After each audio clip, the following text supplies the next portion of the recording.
Riverside FM.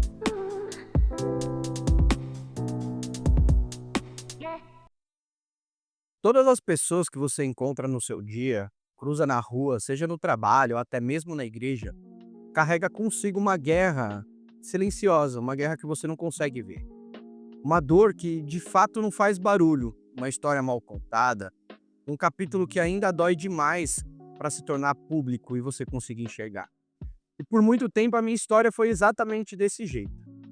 Eu confesso que escrever algumas palavras e até mesmo falar aqui não é fácil. Eu faço isso com o coração apertado, mas com a minha alma liberta.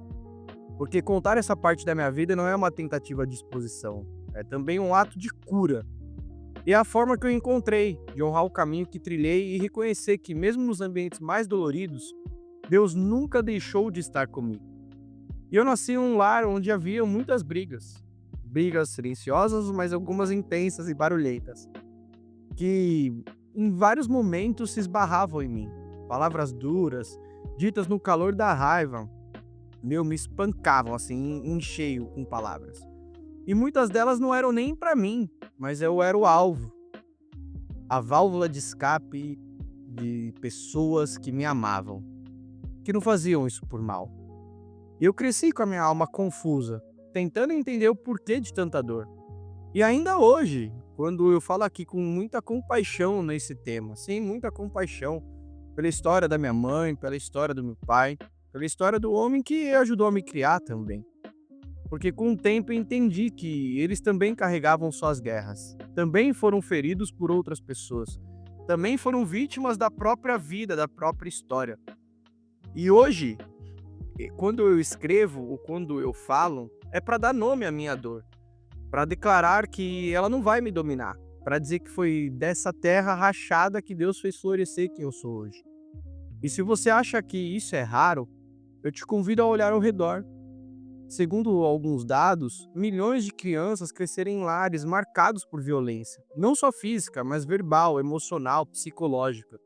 E muitas delas cresceram carregando fardos que não são seus. E aqui que entra uma pergunta que pode mudar tudo. Qual bagagem você tem carregado que já deveria ter deixado para trás? Que mala que está nas suas costas que não é sua? Porque tem gente que carrega não só a sua história, carrega também os traumas dos pais, as dores dos avós, os gritos que ouviu que ainda ecoam por dentro. Carrega expectativas alheias, culpa herdada, acusações que vestiu sem nem mesmo merecer isso. Mas ninguém caminha leve enquanto insiste em carregar a mochila dos outros. E eu acredito fielmente que existe uma mochila que é sua, que nela contém a sua história, as suas escolhas, as suas dores e também os seus aprendizados. Mas existem outras que você precisa ter coragem de soltar. Porque seguir em frente não é esquecer, é se libertar. Não é abandonar, é redimir o passado. Não é fingir que não doeu, é escolher que não vai mais doer para sempre. E quando penso sobre carregar aquilo que é essencial, eu lembro muito do profeta Daniel.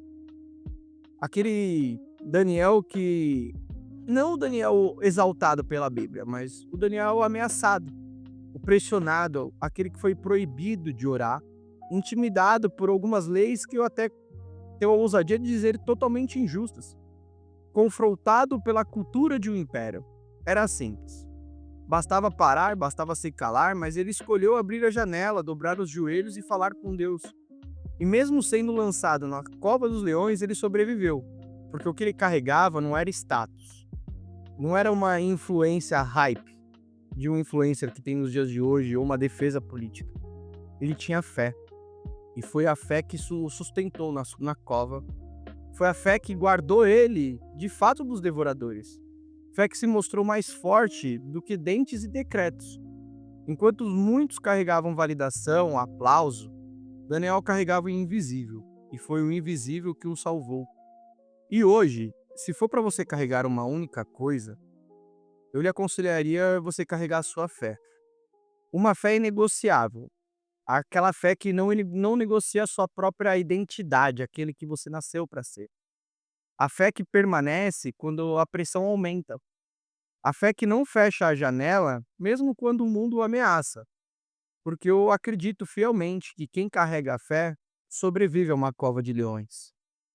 E quem solta o que não serve é aquela pessoa que começa a voar.